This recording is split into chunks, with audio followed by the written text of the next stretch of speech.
The sky was thin and brittle at 28,000 feet, a pale field of cold light stretching above the clouds where the air held no mercy, and every breath came through a mask that tasted of rubber and fear.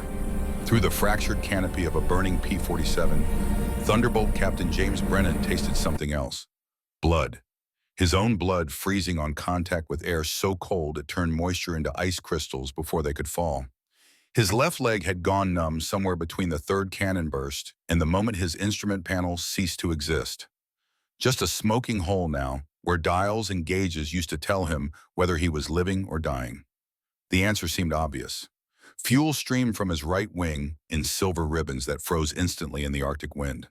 The canopy that should have protected him lay scattered across the French countryside below, shattered into 1,000 pieces by 20-millimeter shells that had no business missing his head by the margin they did. And still impossibly, the 8 Browning machine guns mounted in those massive wings remained loaded and ready, still capable of delivering death even as death circled closer with every passing second. Across the sky, close enough to see the expression behind his oxygen mask, a German pilot pulled alongside. Not attacking now, just watching, studying the wreckage that should have been a corpse, but was somehow still flying under some semblance of control. Oberleutnant Heinrich Adler. 206 confirmed victories painted on his fuselage like a butcher's tally. A knight of the air who had carved his legend across the steppes of Russia and the skies of France. He had just emptied every round of ammunition he possessed into the American fighter beside him. The American was supposed to be dead. The laws of physics said so. The laws of war said so. 206 previous victories said so. Instead, Captain James Brennan raised his right hand, extended his middle finger, held it there against the frosted remains of his cockpit glass so there could be no mistaking the gesture. The German pilot stared. In his entire career across continents and campaigns that had killed millions, Heinrich Adler had never seen anything like this. A man who should not be breathing in an aircraft that should not be flying, offering not surrender, but defiance. For we understand how this moment became possible before we witnessed the 8 minutes that would change aerial warfare forever. We need to go back 3 months. Back to when both sides thought they understood what made a fighter succeed. Back to when the Germans were still laughing. 3 months earlier, intelligence photographs of the new American fighter had circulated through Luftwaffe headquarters in Paris. The P-47 Thunderbolt. Officers gathered around tables studying images of an aircraft that seemed to violate every principle of fighter design that Europeans had refined through years of blood. Too heavy by half, 15,000 pounds against the Spitfire's 5,000. Too wide across the fuselage. Too ungainly in profile. Like someone had tried to build a fighter and accidentally created a milk truck with wings instead. In one ready room outside Paris, a group of pilots examined the photographs with the kind of professional interest that predators show when assessing new prey. One of them, an ace named Klaus Weber, with 70 victories, held up an image and laughed. "Look at this. The Americans have brought furniture to a knife fight." The laughter was genuine. These were men who had survived the Battle of Britain, who had cut their teeth over the Channel and sharpened their skills over the Eastern Front. They knew what worked in the air. They knew what died. And they knew that weight was death. Every unnecessary pound meant slower turns, lower climbs, narrower margins between survival and a smoking hole in French farmland. But 600 miles west across the Channel, in factories from New York to Indiana, something different was being built. Not just an aircraft, a philosophy. Summer 1940. Europe was burning. The German war machine had rolled across Poland and France with a speed that shocked military planners in Washington. The Battle of Britain was teaching anyone who paid attention a truth as cold as the steel that would soon be forged in response. Altitude was everything. The side that controlled the high sky controlled not just individual battles, but entire campaigns. German fighters operating above 25,000 feet could dictate engagement terms, choose when to fight and when to flee. Rain destruction on bombers that could not climb high enough to escape. The United States Army Air Corps issued specifications that seemed impossible to reconcile. They wanted a fighter that could escort bombers to Berlin, 1,500 miles into the Reich and 1,500 miles back, at altitude where the air was so thin that men without oxygen would pass out in seconds, carrying enough armament to destroy anything encountered. built tough enough to survive combat damage that would doom lighter aircraft, incapable of being mass-produced at a rate that would overwhelm any enemy through sheer numbers. European designers would have declared it impossible. You could have range or firepower, altitude performance or maneuverability, survivability or speed, but not everything. Alexander Kartveli sat at his drafting table in the Republic Aviation offices in Farmingdale, New York, and made a choice that would have shocked his European counterparts. Georgian by birth, American by choice, stubborn by nature. When he studied the Army's requirements, he saw not contradictions, but a blueprint for something entirely new. He would not build a sleeker Spitfire. He would not design a more refined Messerschmitt. He would build something larger, stronger, and far more powerful than anything in American service. A fighter around a different philosophy entirely. The philosophy of the heavyweight boxer who does not dance around the ring, but walks through punches to deliver devastating blows.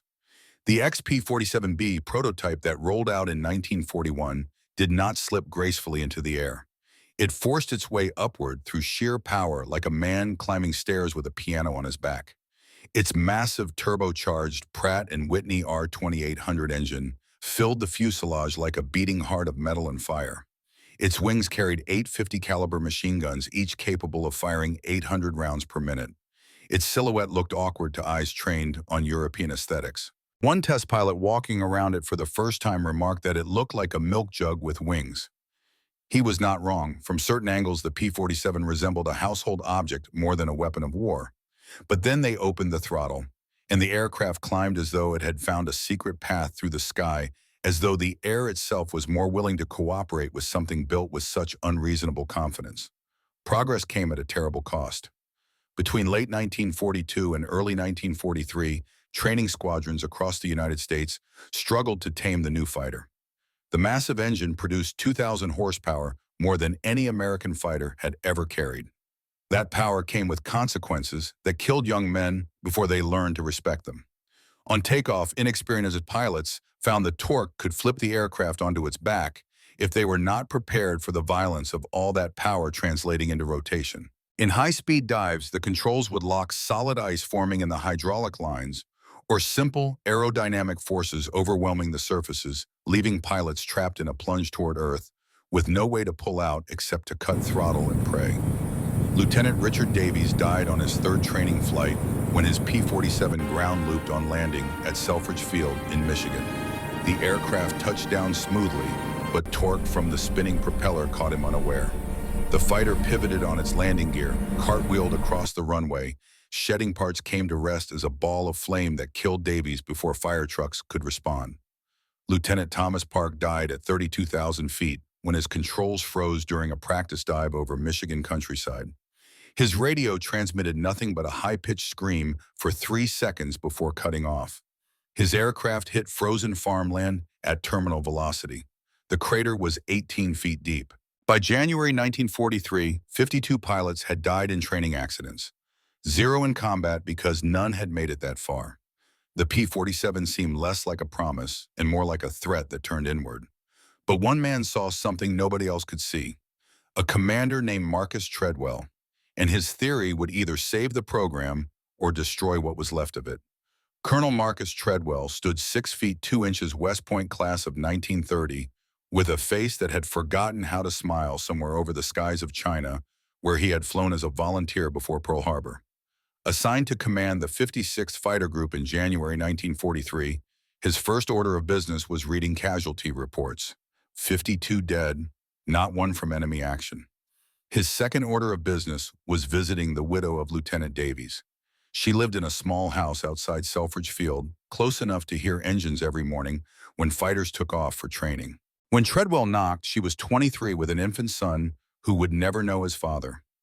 She invited the colonel in, served coffee from a percolator that had been a wedding gift, asked one question in a voice that did not shake because she had done all her shaking in private. "Why did my husband die, Colonel?" Most officers would have given the standard answer. Training accidents happen. Your husband died in service to his country. His sacrifice will be remembered. Treadwell gave her the truth. Because we are training them wrong, ma'am, and I am going to fix it. That night, Treadwell called a meeting of every flight instructor in his group. 27 men crowded into a briefing room designed for 15. They stood shoulder to shoulder, men tasked with transforming farm boys into fighter pilots, men who had watched too many students die. Treadwell stood at the front, pulled down a chart showing P-47 specifications: weight, engine output, wing loading, roll rate. Numbers that told a story if you knew how to read them. Stop flying it like a Spitfire. The silence that followed was the silence of men realizing they had been fundamentally wrong. This aircraft does not turn. It does not climb at low altitude. It does not do anything a European fighter does. And that is exactly why it is going to win this war. He pointed to the weight specification. 15,000 pounds. You know what that is: armor plate protecting the pilot. Self-sealing fuel tanks that do not explode when hit. 850 caliber machine guns with enough ammunition to fire for 40 continuous seconds. An aircraft built to absorb punishment that would turn a Spitfire into confetti and still bring its pilot home. Then he pointed to engine output. 2,000 horsepower. You know what that means at altitude? At 28,000 feet, where German engines are gasping for air, this fighter is just getting started. Where their power falls to 60%, ours is still producing 90. He turned to face them directly. We do not dogfight. We climb to the edge of space where German fighters cannot follow. We wait like eagles. When the enemy appears below, we dive like falling hammers. We hit 500, 600 miles per hour. We fire, we kill, and we climb back before they know what happened. Speed and altitude. Those are your weapons. Everything else is suicide. One pilot in the back raised his hand, a captain who had flown Wildcats in the Pacific. Sir, that is not fighting. That is just hit and run. Treadwell's expression did not change. Call it whatever you want, Lieutenant, but you will be alive to call it something. The new training doctrine was brutal in its simplicity. Pilots spent hours at altitude learning to trust oxygen systems in air so thin their lungs burned. They practiced dives from 30,000 feet, pushing past 500 miles per hour, learning the precise moment when controls would freeze and the exact technique to break them free. They ran gunnery practice at speeds that made their eyes water, learning to lead targets, while diving at angles that pressed them into seats with force enough to gray out peripheral vision. And they learned something that could not be taught, only experienced. They learned that the P-47, for all its weight and awkwardness, had been built by people who understood that war was not about grace. It was about coming home. James Brennan arrived at the 56th Fighter Group in March 1943. 24 years old, 6 feet tall, with wide shoulders and rough hands, of a man who had grown up working Nebraska farmland. His father had fought in the Great War, had come home with lungs scarred by mustard gas and deep suspicion of anything European. When Jimmy told him he had volunteered for the Army Air Corps, his father asked one question: "You gonna kill the bastards who did this to me?" "Yes, sir." "Then do it right. Do not play fair. Just win." Jimmy thought about those words during training, especially during dives when the world tilted and every instinct screamed to pull back, even though pulling back meant death. Especially when Treadwell's voice crackled over the radio. "Faster, Brennan. If you are not scared, you are not doing it right." But there was one man who made the whole thing possible, who turned Treadwell's theory into practice, who kept aircraft flying when they came back with oil leaks and hydraulic failures. Technical Sergeant Frank Caruso. Frank Caruso was 32 years old, Brooklyn-born, and Brooklyn-proud, with hands that could diagnose engine problems before any gauge could measure them. He had worked in his uncle's auto shop before the war, rebuilding Cadillacs for people with money to burn. Now he rebuilt P-47s for men who needed to stay alive. His crew chief station sat on the hard stand where Jimmy's aircraft lived when not trying to kill Germans. Tail number 2, 26471. Every morning Frank was there before dawn, running hands along wings, checking every rivet, testing control surfaces. "You treat her right," he told Jimmy on their first meeting, "and she will bring you home. I guarantee it." How can you guarantee that? Frank pulled a crescent wrench from his tool belt, held it up like a sacred object. "Because I built her to refuse to die, and I do not build things that break." It was a Brooklyn promise, the kind backed by pride and skill and fundamental unwillingness to accept failure. Jimmy would remember those words 3 months later, bleeding at 28,000 feet. April 1943. The 56th Fighter Group shipped to England, RAF Horsham St. Faith, a former British bomber base now crowded with American fighters and American confidence. The British pilots were polite, but skeptical. In the officers' mess hall, a RAF squadron leader named Pemberton watched P-47s taxi past windows. Those things look like they belong on a farm, not in the air. Jimmy, overhearing, replied without looking up from coffee. They are built like farm equipment, sir, designed to work hard and not quit. Pemberton smiled the way teachers smile at students who have not yet learned how wrong they are. Charming sentiment, Captain. But have they actually killed anything yet? The answer was no. First mission, April 15th. Escort bombers to Antwerp. German fighters bounced them at 20,000 feet. The P-47 formation scattered. No kills, no losses, no victories. Just confusion and hard lessons. Second mission, FW-190s climbed above them, dove through the formation, killed 2 bombers before anyone could react, disappeared before Thunderbolts could engage. Third mission, same result. Fourth, worse. By the 5th mission, British pilots were openly mocking them. The Yanks brought jugs to a knife fight. Treadwell heard the comments, said nothing, but after the 5th mission, he called his pilots together. They are laughing now, let them laugh. We are learning. And when we stop learning, we start killing. What the British did not know, what even Americans did not fully understand yet, was that across the channel, German intelligence was making the same mistake, looking at the P-47 and seeing failure. About to learn the difference between looking and seeing. But something was changing. Something the Germans had not noticed. The P-47 pilots were learning. Not from manuals, from each other. In chaos of missions, gone wrong patterns emerged. Tactics that kept men alive. Treadwell noticed first. After the 5th mission, he gathered flight leaders and asked a simple question. What worked? Captain David Schilling spoke up. A Texan who flew like he had been born with wings. I dove on a 109 from 30,000. Hit 520 miles per hour. Felt like the aircraft was shaking apart. He tried to follow. Could not match the speed. I came back around while he was still climbing. One burst, he came apart. Treadwell wrote on the blackboard. Speed and altitude. What else? Lieutenant Robert Johnson added his observation. Quiet Oklahoma farm boy. The Germans turn away when we fire. They expect us to chase like we are flying Spitfires. When we do not chase, when we just climb back and reset, it confuses them. Treadwell wrote again. Discipline, no chasing. By the end of that meeting, they had the foundation of something new, not a tactic, a doctrine. May 1943 became a month of transformation. Treadwell drilled his pilots with intensity of a man who knew mistakes in training meant deaths in combat. Climbed to 30,000 feet, wait like predators. When enemy fighters appear, drop on them with every ounce of speed the aircraft can give. Never turn, never slow down, never dogfight. They called it boom and zoom. German pilots would later have another name for it. Der Moment, in dem der Himmel zusammenbricht. The moment when the sky collapses. Jimmy Brennan flew 12 practice missions in May, each one pushing him closer to the edge of what the aircraft could do, what his body could endure. Each time he landed, Frank Caruso met him with the same question. How did she handle like a truck full of bricks going downhill? Good. Trucks full of bricks do not break. On May 29th, they received orders for maximum effort. Escort B-17s to St. Nazaire. Intelligence reported heavy Luftwaffe presence. Expect resistance. Expect losses. The night before, Frank pulled Jimmy aside, handed him a small photograph.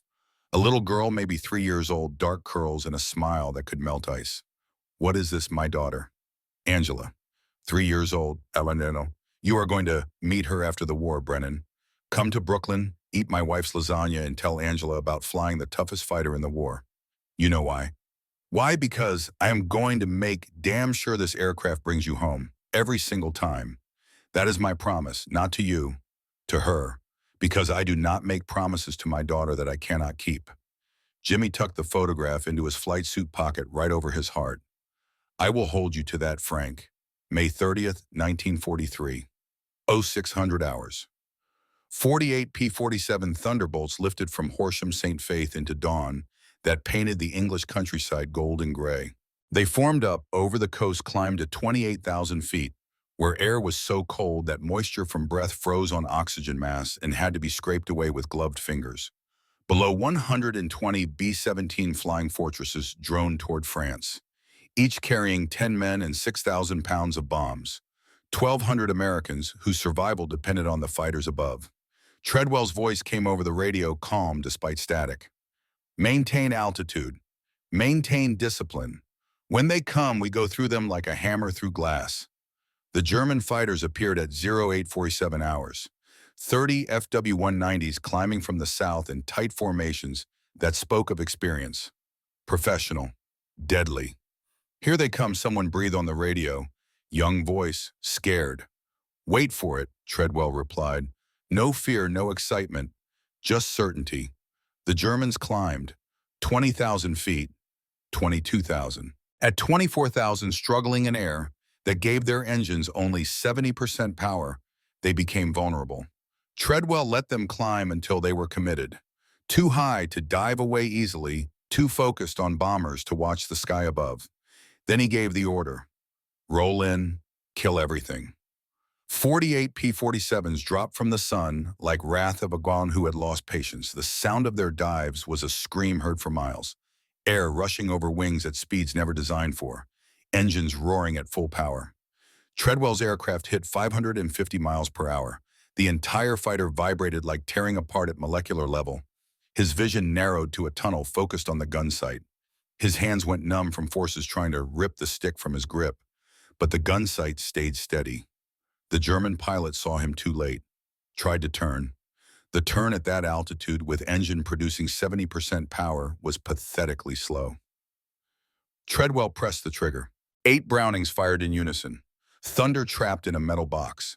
64 rounds per second each, a half-inch of copper-jacketed lead moving at 2,800 feet per second, converging into a cone 6 feet wide. The F-190 disintegrated. Wings separated. Engine tore free. Fuel tanks ruptured and ignited.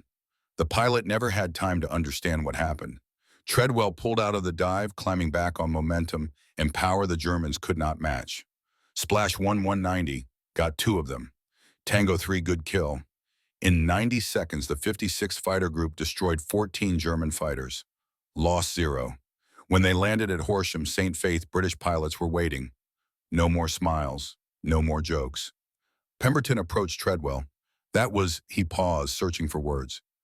I have never seen anything like that. Treadwell's expression did not change. You just saw the future squadron leader. We do not fight their fight. We make them fight ours. In the maintenance hangar, Frank Caruso walked from aircraft to aircraft counting bullet holes. Surprisingly few. The Germans had not had time to shoot back, but one aircraft was missing. Lieutenant Morrison's P-47 had taken a cannon hit to the engine. Somehow he had nursed it back across the channel, belly landed in an English field. Walked away with just bruised ribs. Frank inspected the wreckage the next day. Engine destroyed, propeller bent, fuselage buckled, but wing structure intact, tail intact, cockpit intact. Son of a bitch, Frank whispered, running hands over damaged metal. She brought him home, even dead. June 1943. The 56th Fighter Group flew 43 combat missions, destroyed 87 German aircraft, lost 9 P-47s. But of those 9 losses, 6 pilots survived. Shot down over France, they evaded capture through French resistance, made it back to England. The ratio was unprecedented. In previous fighters, a shoot-down meant death or capture 90% of the time. With the P-47 survival rate was 50-50. Why? Because the aircraft absorbed damage that should have been fatal. Because pilots could nurse a wounded Thunderbolt home on barely running engines, no hydraulics, half a wing shot away. Treadwell studied the reports obsessively. He was interested in survivors, in understanding what it took to kill one of these fighters versus merely damaging it. Gentlemen, he told his pilots in early June, the Germans are learning to be afraid of us. Good. But I need you to understand something more important. This aircraft will keep you alive if you trust it. Do not bail out at the first hit. Do not panic when you see smoke. This machine will take you home if you give it a chance. Jimmy Brennan listened carefully. He had flown 8 combat missions, fired his guns 4 times, 1 confirmed kill, a Bf-109, that had tried to climb with him at altitude. One probable. He was learning to trust the aircraft, learning to trust Frank's promises, learning to trust Treadwell's doctrine. But he was about to face a test that would push trust beyond anything imaginable. June 25th, 1943. Evening briefing. Target Villacoublay Airfield outside Paris. Mission escort B-17s on maximum effort strike against German fighter production. Expected enemy strength heavy. Possibly 200-plus Luftwaffe fighters. Treadwell stood at the front. This is the big one, gentlemen. We are going deep. We are going to be outnumbered. The Germans are going to throw everything at these bombers. He paused. Some of us are not coming home tomorrow. That is mathematics. But here's what happens to those who do. We climb to 30,000 feet. We sit like eagles. When those German fighters rise to meet the bombers, we fall on them like the hammer of God. He looked directly at Jimmy. Brennan, you are flying wing on me tomorrow. Stay tight. Stay fast. Do not do anything stupid. Yes, sir. After the briefing, Jimmy walked outside into the English evening. Frank found him near the hard stand where his P-47 waited. You nervous, terrified? Good. Keeps you sharp. He handed Jimmy a thermos. Coffee. Fresh from Brooklyn. Well, from a can that came from Brooklyn 6 months ago. They stood in silence. Two men from different worlds brought together by war. Jimmy from Nebraska, Frank from Brooklyn, connected by an aircraft that represented something larger. Jimmy said finally, you ever wonder if we are going to win this every single day? But then I look at these fighters, what we are building, how fast, how good we are getting. He paused. The Germans have skill, experience, pride. But we have America, and America does not quit. America builds. We built this fighter to be exactly what it needed to be. What is that unkillable? 200 miles southeast in occupied France, Heinrich Adler prepared for the same mission from the opposite side. Luftwaffe Headquarters, Paris, May 1943. Oberleutnant Heinrich Adler studied intelligence photographs spread across the briefing table. American P-47 Thunderbolts in formation over the channel, each one looking like it had been designed by a committee that could not agree on whether they were building a fighter or a freight train. At 28 years old, Adler was already a legend. 206 confirmed victories. Knight's Cross with oak leaves in a case in his footlocker. Eastern Front veteran who had learned to kill in skies where hesitation meant death.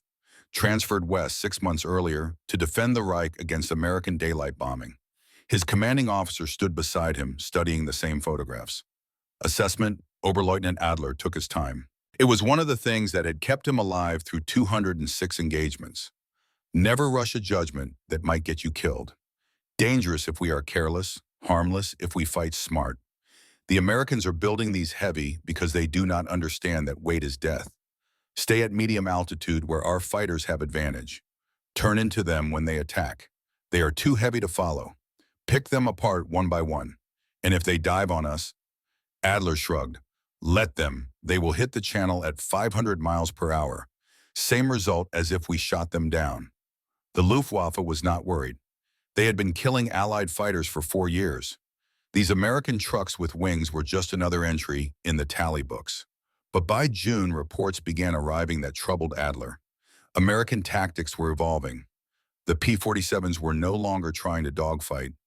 They were using altitude and speed exclusively, and their aircraft were surviving hits that should destroy them. June 25th, evening.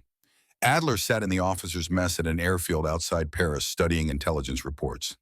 American heavy bomber formations detected assembling over England. Estimated target Paris region. Ball bearing factories maybe. Aircraft production possibly. His wingman, Lieutenant Werner Hoffmann, joined him.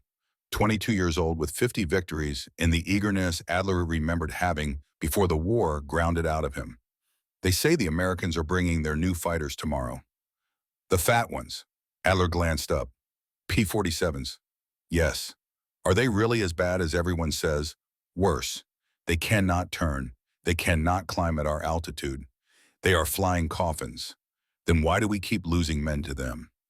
That was the question that kept Adler awake some nights. Because too many of our pilots are arrogant. They see a heavy fighter and think it is easy prey. They chase them into Ds. They forget that weight becomes speed when you are falling. They forget Americans do not fight fair. They fight to win. He closed the folder. Tomorrow we stay disciplined. We fight at 20,000 feet where our aircraft have advantage. We use our superior turn rate, and we send these Americans home in body bags. But even as he said it, Adler felt something he rarely experienced: doubt. The American tactics had evolved too quickly, and their aircraft had started surviving hits that should have torn them apart. Something was changing. He could feel it like a storm approaching. Jimmy Brennan could not sleep. He lay in his bunk listening to sounds of 20 other men trying to rest before a mission that might kill them. Someone snoring, someone else crying quietly. Jimmy pulled out the photograph Frank had given him. Little Angela Caruso, 3 years old, smiling in a Brooklyn backyard. He thought about Nebraska, about his father's scarred lungs, about the farm he had left to kill people he had never met. Was it worth it? The answer came not from logic, but from somewhere deeper. From the part that had grown up believing America meant something. That freedom was not just a word, but a condition worth dying for. That if men like him did not fight, then men like Adler would keep winning. He tucked the photograph back, closed his eyes, said a prayer to a God he was not entirely sure existed anymore. Tomorrow let Frank's promise be true. Let this aircraft bring me home, just one more time. The morning of June 26, 1943, dawned clear and cold over England. 48 P-47 Thunderbolts stood on hard stands, each armed with 2,700 rounds of ammunition, each fueled for a mission that would push them to absolute range limits. Frank Caruso stood beside tail number 226471 as Jimmy approached. Dawnlight caught fresh paint on the cowling, made the metal look golden. Frank had been up since 0400 running final checks. "She is ready," Frank said. Not a question, a statement backed by 12 hours of work and 20 years of experience. "Thanks, Frank." "I mean it, Brennan. I checked every rivet, every wire, every bolt. This bird will not let you down." Jimmy climbed into the cockpit, settled into the seat, molded to his body. By repetition began the startup checklist that had become automatic as breathing. "See you when I get back." "You better. Angela is expecting you." At 06:15 hours, 48 R-2800 engines roared to life, their combined thunder rolling across countryside loud enough to rattle windows 3 miles away. At 06:28, the first P-47 lifted off. One by one they climbed into dawn, formed up over the coast, turned toward France. By 0700 hours, they were crossing the English coast at 28,000 feet, climbing still. The formation crossed into French airspace at 0742 hours. Below, countryside spread like a patchwork quilt, green pastures and stone villages and ancient roads, beautiful and alien and utterly indifferent to the men who would die above it. Jimmy sat in his cockpit watching the temperature gauge drop. -30 degrees, -35. His breath crystallized on his oxygen mask, had to be scraped away every few minutes. Treadwell's voice crackled through static. "Maintain altitude. Bombers are 2 minutes out." Through the canopy, Jimmy could see the B-17 formation below. 120 heavy bombers in perfect combat boxes, contrails, drawing white lines across blue. Each carrying 10 men, 1,200 Americans depending on fighters above. The weight of that responsibility settled into Jimmy's chest like a physical thing. At 0748 hours, the German fighters appeared. They came from the south. 30 FW-190s in tight formations climbing toward bombers with professional precision. But there was a second group, higher. 12 BF-109s already at 26,000 feet, positioned perfectly to intercept escorts that dove to help. It was a trap. The FW-190s would hit bombers. P-47s would dive to stop them. And BF-109s would hit the P-47s while they were committed. Treadwell saw it immediately. Escort bandits high 2 o'clock. All flights split formation. Charlie and dog flights take the 190s. Abel and Baker stay with me. We are going through those 109s first. Jimmy was in Able flight. Treadwell's wing. He checked oxygen flow gun switches, gun sight. Everything ready. "Stay tight," Brennan Treadwell said. "We are going in fast." "Yes, sir."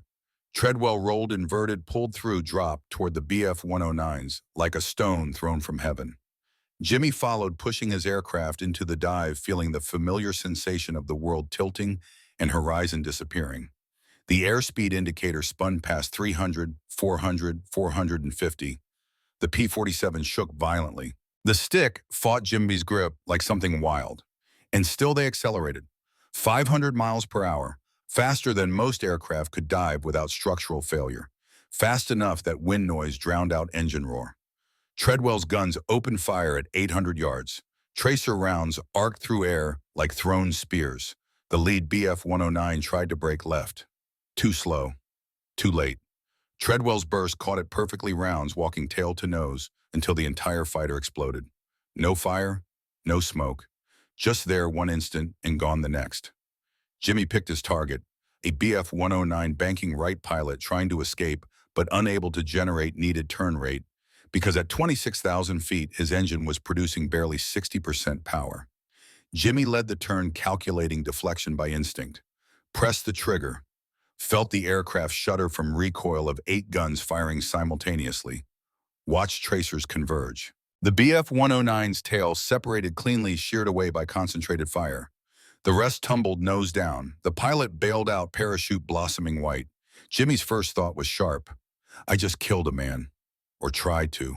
His second thought followed immediately. No time for that now. He pulled out of the dive using momentum to climb back to altitude exactly as Treadwell had trained. The engagement had taken 15 seconds. Around him the sky descended into chaos. P-47s and German fighters tangled in a three-dimensional knife fight at speeds that made every mistake fatal. Tracer fire crisscrossed the air. Aircraft fell trailing smoke. Parachutes drifted toward France. Men died. And below it all, untouched, the B-17 formations kept droning forward. The mission was working. The doctrine was working. Then Jimmy's radio came alive with a voice he had never heard. Calm, professional, speaking English with heavy German accent. American fighters. This is Adler. You have learned well. But you have not learned enough. From 32,000 feet higher than any American had climbed, Heinrich Adler led a swarm of 4 FW-190s into battle. They had been holding position above the fight, waiting for this moment when escorts were committed and scattered. Now Adler had altitude position and perfect firing solutions. He picked his target with care of a man who had made this calculation 206 times, a lone P-47 slightly separated, climbing back to altitude after successful engagement. Tail number 26471. Adler's wingman Hoffman called out, I have him, Herr Oberleutnant. Let me take this one. No, Adler replied. This one is mine. He rolled inverted, pulled into a dive, positioning him 1,200 yards behind the climbing American. At that range, with closure speed, he would generate. The American would have perhaps 3 seconds to react. Not enough time. Adler closed to 800 yards, flipped the safety off his cannons, settled the gun sight on the American's engine, took a breath, started to press the trigger, and then impossibly the American broke left. Not a combat maneuver, just a random jink at exactly the instant Adler fired. The burst missed by inches. How had he known? Jimmy had felt it more than seen it. The shadow crossing peripheral vision, the hair on his neck standing up. Every prey animal's instinct screaming danger. He had broken left without thinking, acting on pure survival reflex. Saw tracer rounds flash past his right wing, close enough to touch. Looked back. Saw the FW-190, saw the kill markings. 206. Oh hell, he whispered. Oh hell, oh hell, oh hell. He shoved throttle to firewall, put nose down dove. Remembered Treadwell's words. Never turn, never slow down. The P-47 accelerated like gravity had doubled. 450, 480, 500. The aircraft shook so hard Jimmy's vision blurred. Behind him, Adler followed. Also diving, also accelerating. But the FW-190 had a fatal flaw German engineers had never solved. At high speed, above 450 miles per hour, the controls became heavy. At 500, barely controllable. At 500 miles per hour, the P-47 was just getting warmed up. Jimmy pulled into a gentle left turn. The P-47 followed smoothly. Adler tried to follow. His aircraft wallowed, resisted, lost the angle. For the first time in 206 kills, Heinrich Adler felt something close to panic. This was wrong. The heavy American should not be faster in the dive, should not handle better at extreme speed. But it was. Physics did not care about expectations or experience. Jimmy leveled at 18,000 feet, pulled throttle back, slightly looked back. Adler was above him, trying to set up another attack but having to fight his own aircraft. Treadwell's voice cut through radio. "Brennan, where are you? Engage one-on-one, south of the bomber stream. Shake him and climb back." "Working on it, sir." But Jimmy was not trying to shake him. He was trying something else. Something Treadwell had mentioned. At high altitude, we can climb and they cannot. Their engines lose power. Ours stay strong. Jimmy pulled the nose up. Steep. 30 degrees. Pointed at the sun. The P-47 climbed. 19,000 feet. 20,000. 22,000. 800 feet per minute. Behind him, Adler followed his FW-190, also climbing, but slower. At this altitude, his engine was producing 60% power. Jimmy's turbocharged engine was still producing 90%. 25,000 feet, Jimmy's climb rate held. 800 feet per minute. Adler's had fallen to 400. The gap widened. 26,000. 28,000. Jimmy leveled, looked down. Adler was 2,000 feet below, still climbing, but losing ground. For the first time, Jimmy had the advantage. Height, energy, position. He rolled inverted, pulled into a dive. This time he was the hunter. Adler saw the American diving and made a decision born from 206 victories of muscle memory. He broke hard right, trusting his fighter's superior turn rate. It worked. The P-47 could not follow the turn. The American flashed past. But instead of diving away, the American climbed again, reset, came back. Adler realized with alarm that he was not in a dogfight. He was in a demonstration. The American was showing him that the rules had changed. That turn rate no longer mattered when the enemy could simply climb back and try again, and again, until the German ran out of ammunition or made a mistake or got exhausted. This was not combat. This was a lesson. And Adler was the student. The dogfight attracted attention. German fighters converging to help their ace. American fighters converging to help their wingman. Within 90 seconds, 30 aircraft were tangled in a furball over central France. Treadwell dove into the fight, shot down a Bf-109 lining up on Jimmy's tail. Charlie Flight arrived, scattered 3 FW-190s, and then a stray burst of cannon fire from a Bf-109, not even aimed at Jimmy, but just random spray walked across his aircraft from tail to nose. The first shell hit the horizontal stabilizer, tore a hole 2 feet wide. The second hit the fuselage behind cockpit, severed hydraulic lines. The third hit the right wing, punched through the fuel tank. The fourth hit the canopy. The plexiglass exploded into 1,000 fragments that filled the cockpit like a snowstorm made of knives. Some embedded in Jimmy's face and neck. Others were caught by slipstream and blown back. The wind hit Jimmy like a physical blow. At 28,000 feet, the temperature was -40. Air pressure a third of sea level. Wind speed from forward motion 200 miles per hour. All of that hit him when the canopy disintegrated. The oxygen mask was ripped from his face by wind forces beyond what thin rubber could resist. He grabbed for the emergency oxygen bottle beside his seat. His hands found it, pulled it to his face. The flow was weak but present. Enough, barely enough. His vision was narrowing from blood loss and cold, but through the fog, one fact penetrated. The engine was still running. That Pratt & Whitney R2800 that Frank Caruso had personally maintained was still producing 2,000 horsepower, still turning the propeller, still running. Jimmy looked down. The instrument panel was destroyed. No airspeed, no altitude, no compass, just the stick, the throttle, and the sound of the engine. The controls responded, sluggish from damaged hydraulics, but responding. He could still fly, but he could not see clearly. Blood and ice covered his eyes. He wiped at his face with one gloved hand, smeared blood around, made it worse. Below, through blood and ice, he could make out vague shapes of aircraft still fighting. And then he heard something else. The sound of an FW-190 engine. Close, very close. Heinrich Adler had broken away from the dogfight when he saw the American P-47 streaming fuel smoking canopy destroyed. He watched it fall into a gentle descent, clearly dying. But it was not spinning, not falling, flying under control. How Adler followed, close to 400 yards, could see into the cockpit now, could see the American pilot, face covered in blood, struggling with controls. Should have been dead, should have bailed out, was still flying. Adler positioned himself for a finishing shot, felt no satisfaction, only growing unease. This aircraft should not still be in the air. He pressed the trigger. His 20-millimeter cannons fired. He walked them across the American fighter from tail to nose. Hits on the tail, hits on the fuselage, hits on the wings. The P-47 shuddered, smoked more heavily, kept flying. Adler could not believe it. He had emptied half his ammunition into this aircraft, had seen dozens of hits, had destroyed the cockpit, the tail, the wings, and it kept flying. He made another pass. Full ammunition this time. Everything he had left. More hits, more damage. Pieces of the P-7 tearing away in the slipstream. Still flying, Adler pulled alongside close enough to see the pilot's face. Young, maybe 25, blood covering his features, one eye swollen shut, looking directly at Adler. And then slowly, deliberately, the American pilot raised his right hand, extended his middle finger.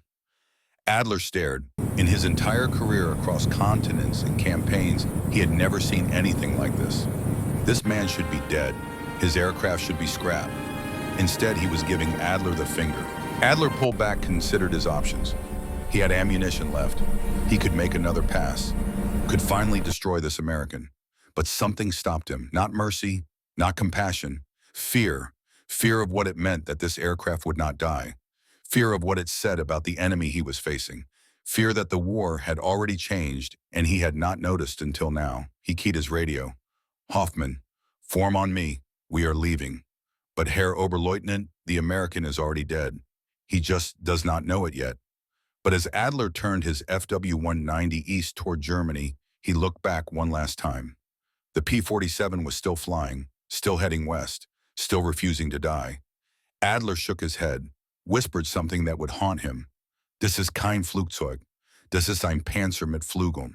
That is not an aircraft. That is a tank with wings. Jimmy Brennan could not feel his left leg, could barely see out of his left eye, could barely hold the stick. But the engine was still running, and he could see the channel ahead, that thin line of silver separating France from England, from death, from life. 90 miles. He checked the fuel gauge with his one working eye. The needle was buried in the red.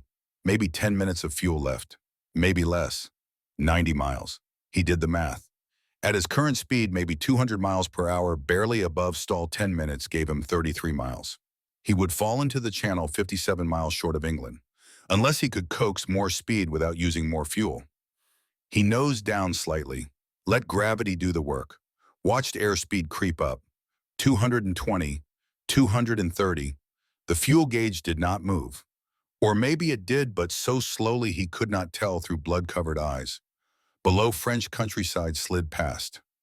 Villages, roads, fields. He thought about Frank Caruso, about the promise. This aircraft will bring you home. Thought about Angela, 3 years old, smiling in a Brooklyn backyard. Thought about his father, scarred lungs, bitter memories. And he thought about the German pilot who had given up, who had had the kill and walked away. Wide at 08:51 hours, the white cliffs of Dover appeared through the haze. Jimmy was at 8,000 feet, fuel gauge reading empty, engine still running but coughing, temperature climbing toward red line. He keyed his radio, tried to speak, realized his throat was frozen. Tried again. Horsham, this is Baker 3, coming in hot, static. Then Treadwell's voice. Brennan, is that you? Yes, sir. Where are you over Dover? Fuel's gone. Engine's dying. Can you make the field? Jimmy looked at the gauges with his one working eye, at the sputtering engine, at the coastline below. Gonna try. At 0856 hours, tail number 226471 crossed the English coast at 4,000 feet.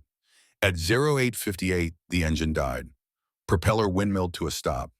The sudden silence was deafening. Jimmy had become a glider pilot. He could see Horsham St. Faith ahead. 10 miles, maybe 12. He pushed the nose down, trading altitude for distance. The P-47 glided surprisingly well for 15,000 pounds of truck. 6,000 feet, 5,000. The airfield appeared. He tried to lower landing gear. Nothing. Hydraulics were dead. Belly landing then. 3,000 feet, 2,000. He lined up on the runway, too high, too fast, slipped the aircraft, bleeding off altitude and speed. 1,000 feet, 500. The runway filled his vision. 100 feet. He pulled the nose up, flared, held it off. The P-47's belly hit concrete with a shriek of tortured metal. Sparks erupted. The aircraft slid and slid and slid.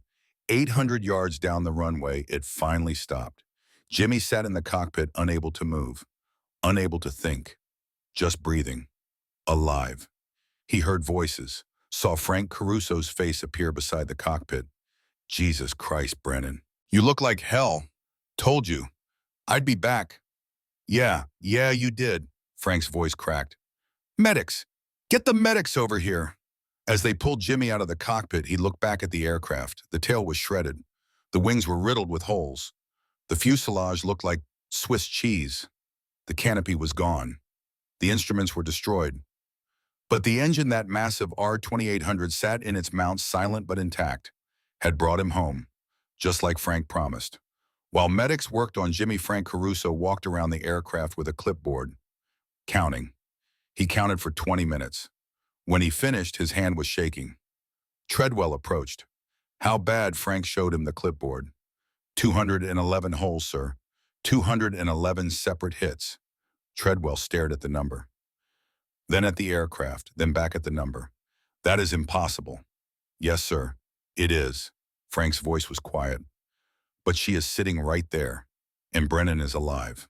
Treadwell walked closer to the P-47, ran his hand along the wing, felt the holes, the torn metal, the shredded aluminum, and beneath it all, the structure, the ribs, the spars, the bones of the aircraft, still intact.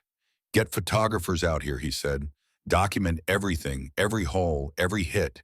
I want this documented, sir. Because when we show this to the British, to the press, to anyone who still thinks these fighters are too heavy to work, this is our answer. This is proof. Jimmy woke up 3 days later in a hospital bed. His head was bandaged. His left leg was in a cotton. His shoulder was stitched. But he was alive. Treadwell was sitting in a chair beside the bed, reading a newspaper. Welcome back, Captain. Captain Jimmy's voice was hoarse. You got promoted while you were unconscious.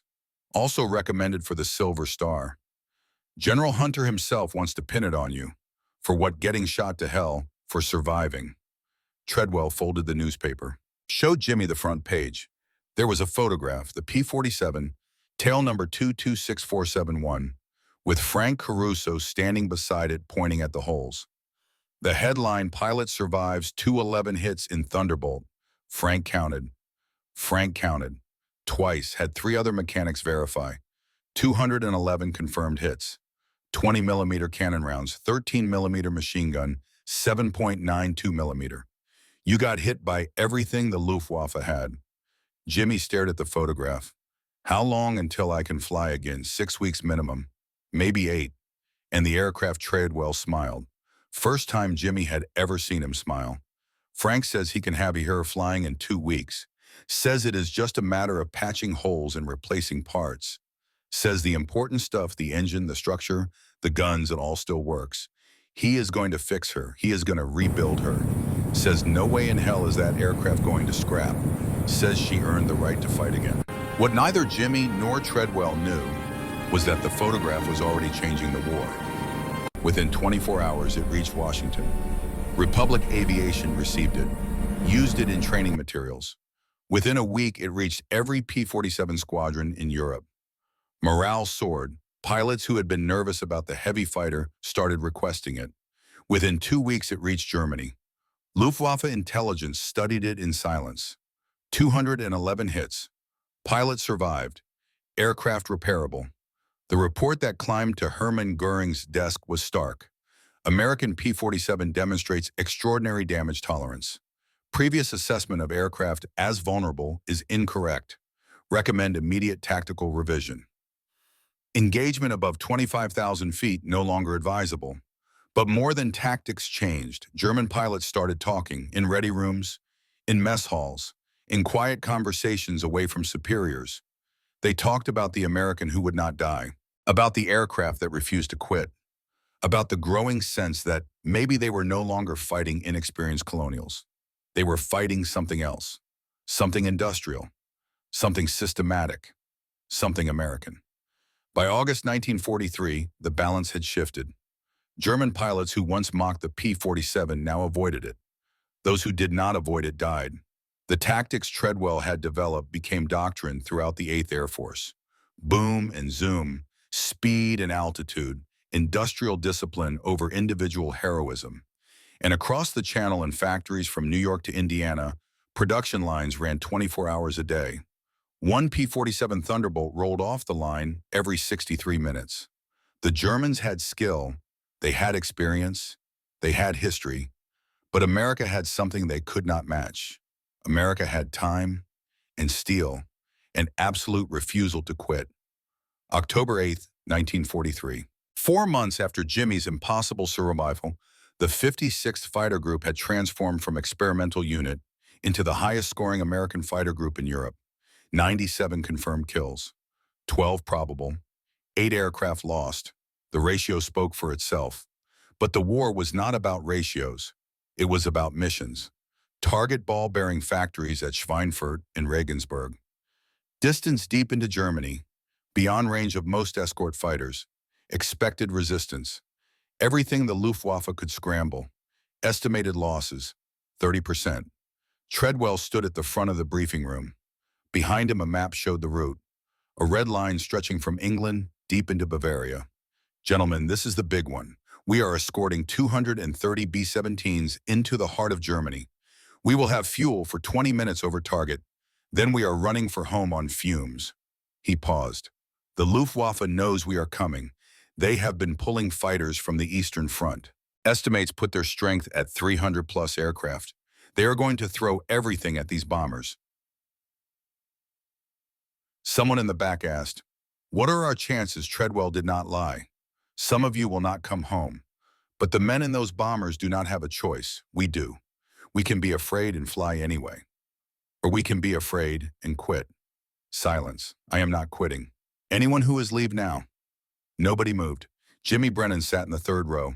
He had been cleared for flight duty 2 weeks earlier, 43 days after his 211 hit mission. The scars on his face had healed into white lines. His left leg still ached when it rained, but he could fly. And his aircraft tail number 226471 had been rebuilt by Frank and his crew. Every hole patched, every damaged part replaced. She looked brand new. But Jimmy knew better. Under that fresh paint, under those patches, was the same structure that had refused to break. The same bones that had brought him home. Frank had painted something new on the nose. A name, Angela's Promise. "For my daughter," he had explained, "because this bird keeps its promises." Now sitting in the briefing room, Jimmy felt the same anxiety he had felt before the June mission. But something was different. He was not afraid of dying anymore. He had already survived what should have killed him. Everything else was borrowed time. Meanwhile, 300 miles southeast, Heinrich Adler prepared for the same mission. He had been promoted to Staffelkapitän squadron commander after his 206th victory. But the promotion felt hollow, because in the 4 months since his encounter with the American who would not die, Adler had watched the war change. The Americans were not making mistakes anymore. They were not chasing, not turning, just climbing to altitude and falling like hammers. Worse, their aircraft kept surviving hits that should destroy them. 3 times in the past month, Adler had watched American P-47s absorb cannon fire and keep flying. Pilots he had taught, men with 50 victories, were dying against Americans who had been in combat less than 3 months. The rules had changed. In the briefing room at his airfield outside Munich, he stood before 40 pilots. Some were veterans. Most were replacements. Boys with less than 100 flight hours total. They were going to die. All of them. Adler knew it, but he could not say it. "The Americans are targeting Schweinfurt," he said instead. "Ball bearings, critical to our war production. We stop them here or we lose the war." A young pilot, Lieutenant Schmidt, 19 years old, 12 combat missions, raised his hand. "Herr Staffelkapitän, what about the American escorts P-47s? Maybe 60 of them. Can we beat them?" Adler looked at the boy, remembered being that young, that confident. "Stay below 20,000 feet. Do not dive after them. Work in pairs. And if you get hit, get out. Do not try to be a hero. It was the best advice he could give. It would not be enough. At 06:15 hours, 60 P-47 Thunderbolts lifted from 3 English airfields, formed up over the coast, climbed to 30,000 feet. Below them, 230 B-17 Flying Fortresses droned toward Germany in combat boxes so large they stretched for 10 miles. 2,300 American airmen, all depending on the fighters above. Jimmy flew in Treadwell's Element, 4 aircraft in Finger 4 formation, Treadwell leading Jimmy on his wing. The formation crossed into German airspace at 08:47 hours. At 08:52, the Luftwaffe appeared. They came from every direction. FW-190s from the south, BF-109s from the east, BF-110 heavy fighters from below trying to hit bombers with rockets. Treadwell's voice cut through radio chatter. All flights engage at will. Protect the bombers. Do not chase kills. The P-47 formation split into elements, each diving toward a different threat. Jimmy followed Treadwell down toward a formation of BF-110s, setting up rocket attacks on the lead bomber box. 30,000 feet, 28,000, 25,000. The BF-110s saw them coming. Too late. Treadwell's guns opened fire at 1,200 yards. Long burst. The lead BF-110 exploded, disintegrated.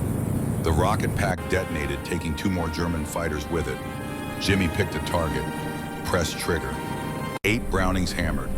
The BF-110 tried to break, could not, came apart under fire.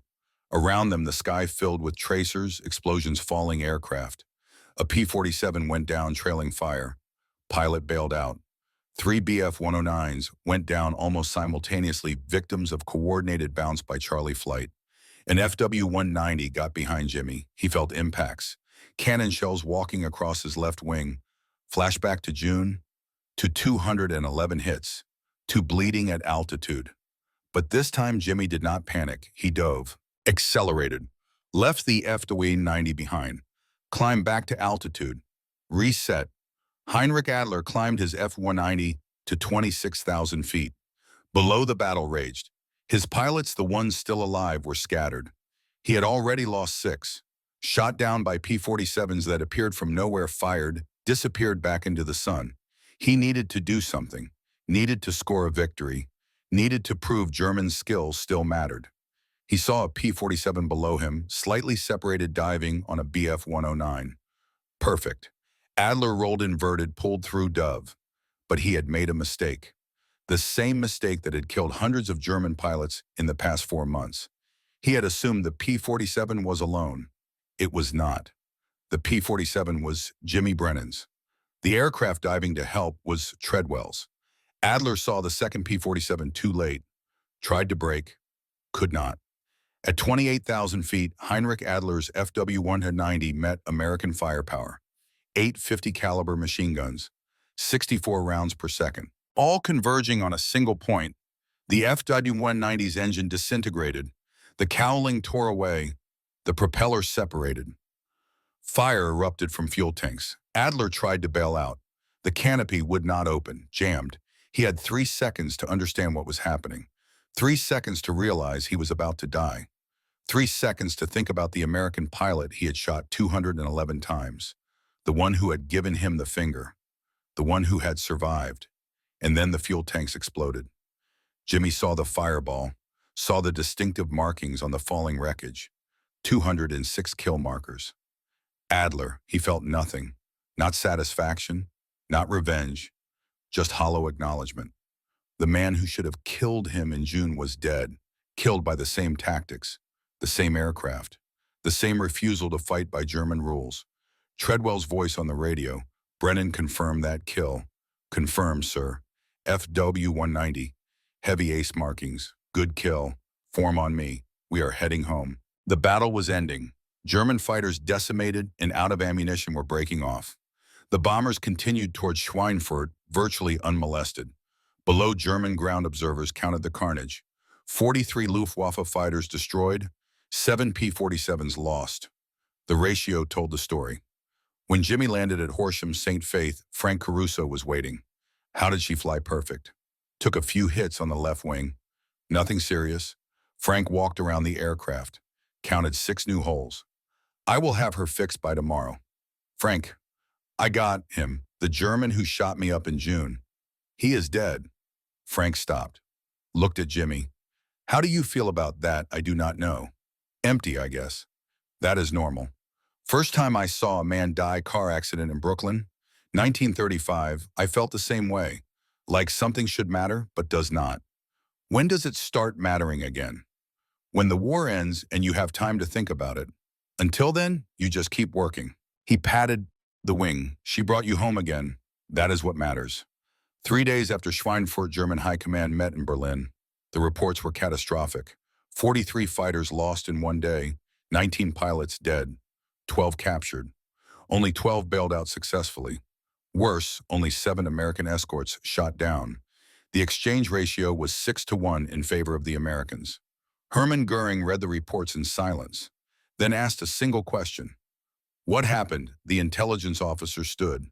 The Americans have perfected their tactics, Reichsmarschall. They no longer engage in dogfights. They use altitude and speed exclusively, and their aircraft, the P-47, can absorb damage that would destroy our fighters. Solutions avoid combat above 25,000 feet. Engage only when we have numerical superiority of at least 3-1. Prioritize attacking bombers over engaging escorts. Goering slammed his fist on the table. That is retreat. We are running from them. We are adapting to reality, sir. The Americans have changed the rules of aerial combat. We can either adapt or die. In the back of the room, a young Luftwaffe officer listened carefully. His name was Gunther Rahl. He would survive the war. And 50 years later, he would write in his memoirs, "At Schweinfurt, we learned that courage and skill could not overcome industrial might. The Americans did not outfight us, they outbuilt us. And in the end, production won the war." June 5, 1944. Jimmy Brennan stood on the wing of Angela's Promise and looked out at the largest gathering of military aircraft he had ever seen. 500 P-47 Thunderbolts, stretched across a dozen English airfields, all preparing for the same mission, D-Day. Tomorrow, 150,000 Allied soldiers would storm the beaches of Normandy, and every single one would depend on the fighters above to keep the Luftwaffe away. Frank Caruso climbed up beside him. Big day tomorrow, biggest of the war. You nervous, terrified, but not of flying, of what happens if we fail. Frank nodded. We will not. You know why, wow? Because we built 15,000 of these fighters, and every single one is designed to refuse to quit. The Germans have skill. We have system, and system wins. The invasion began at 6:30 hours. By 700 P-47s filled the sky above Normandy, flying in layers, sea level to 30,000 feet, a solid wall of American air power. The Luftwaffe tried to respond. At 07:43, 12 FW-190s attempted to attack landing craft at Omaha Beach. They were intercepted by 16 P-47s. 11 German fighters were destroyed in the first pass. The 12th tried to escape, made it 3 miles before another P-47 element caught him. 0 German aircraft reached the beaches. By noon it was clear. The Luftwaffe had lost, not just the battle, the war. German soldiers on the ground watched the sky in despair. Watched American fighters patrol unopposed. Watched as any vehicle that moved on roads was immediately attacked. Jimmy's squadron transitioned to a new mission: ground attack. The same guns that had torn apart fighters now shredded truck convoys. On June 7th, Jimmy's flight caught a panzer column trying to reinforce Caen. They came in low, 500 feet, 450 miles per hour, 850 caliber machine guns per aircraft, 4 aircraft, 32 heavy machine guns firing simultaneously. The column disintegrated, trucks exploded, tanks burned, soldiers scattered. Jimmy pulled up, looked back. The road was on fire for half a mile. He felt sick. This was not aerial combat. This was slaughter. But it was necessary slaughter, because every German tank destroyed here was one fewer attacking American soldiers on the beaches. A German soldier's diary recovered after the war. June 8, 1944. The Americans own the sky. We cannot move during daylight. We cannot resupply. We cannot reinforce. The sound of their fighters, the Thunderbolts, has become the sound of death. Today I watched an entire company destroyed in minutes. just minutes. The American aircraft dove from nowhere. Fired, everything exploded, then they were gone. We are not fighting an air force. We are fighting a machine. And the machine is winning. 2 weeks after D-Day, Treadwell gathered his pilots for a final briefing. Gentlemen, we have won. The Luftwaffe is finished. They have aircraft but no fuel. They have pilots but no training time. They have skill, but we have system. He pulled out a chart showing production numbers. In the past year, the United States produced 15,686 P-47 Thunderbolts. Germany produced 14,000 total fighters of all types. But here is the difference. When we lose a P-47, we replace it in 3 days. When they lose a pilot, they cannot replace the experience. He pointed to the chart again. We are not winning because we are better pilots. We are winning because our nation can build supply chain and deploy faster than they can destroy. That is the lesson of the P-47. That is the lesson of this war. Industrial might beats individual skill. System beats heroism. And America has the greatest system the world has ever seen. January 1st, 1945. The Luftwaffe's last gasp, Operation Bodenplatte, a desperate surprise attack on Allied airfields. 900 German fighters launched at dawn. Mission: destroy Allied aircraft on the ground. They succeeded. 300-plus Allied aircraft destroyed in the first hour. But then the American system responded. Replacement P was arrived by transport within 48 hours. Fresh from American factories. New pilots arrived within a week. The Luftwaffe lost 300 pilots in the operation. Irreplaceable. By January 3rd, Allied air strength was back to pre-attack levels. German air strength never recovered. April 1945. Jimmy Brennan flew his final combat mission on April 15th. Berlin escort. The city was already surrounded by Soviet forces. The war was weeks from ending. No German fighters rose to intercept. Jimmy flew over the smoking ruins of the Reich capital and felt nothing. Not triumph, not satisfaction, just exhaustion. When they landed back in England, Treadwell was waiting. That is it, gentlemen. No more missions. War is over and everything but official announcement. Jimmy climbed out of Angela's promise, ran his hand along her wing. 2 years of combat, 147 missions, 11 confirmed kills, more holes than anyone could count. But she had brought him home every single time. Frank appeared beside him. What are you thinking that I owe this aircraft my life? Multiple times. You do not owe her anything. She was doing what she was built to do, which is refuse to die. May 8th, 1945. VE Day. The war in Europe ended. Jimmy stood in the mess hall with the rest of the 56th Fighter Group. Someone had found champagne. They drank, they celebrated.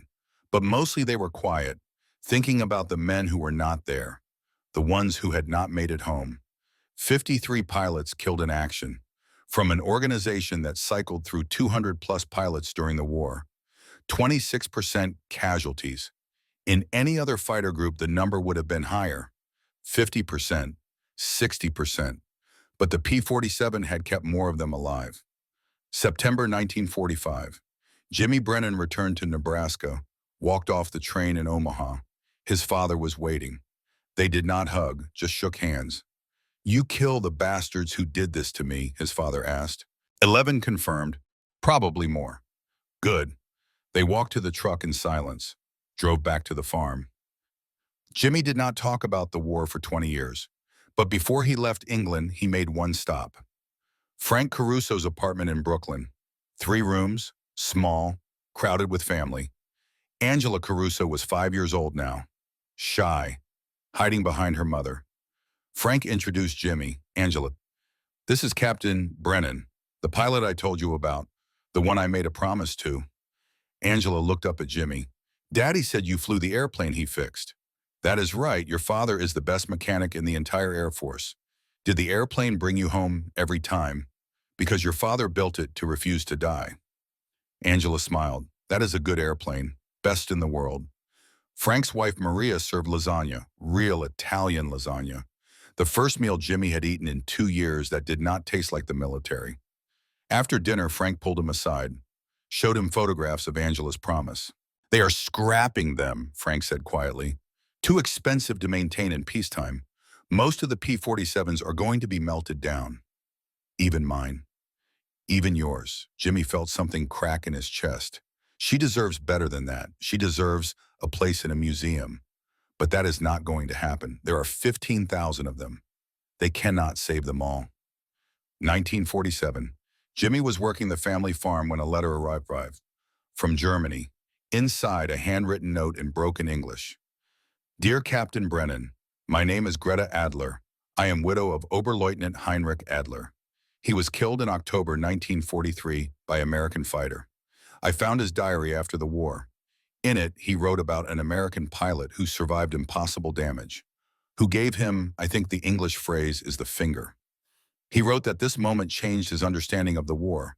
He realized that Germany was not fighting pilots, was fighting a nation, and that nation would win. He was right. I write to ask, were you that pilot? If yes, I want you to know.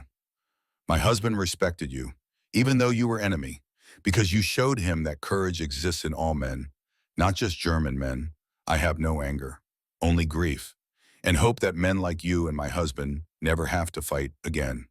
Respectfully, Greta Adler. Jimmy read the letter 3 times, then wrote back. His response took him a week to compose.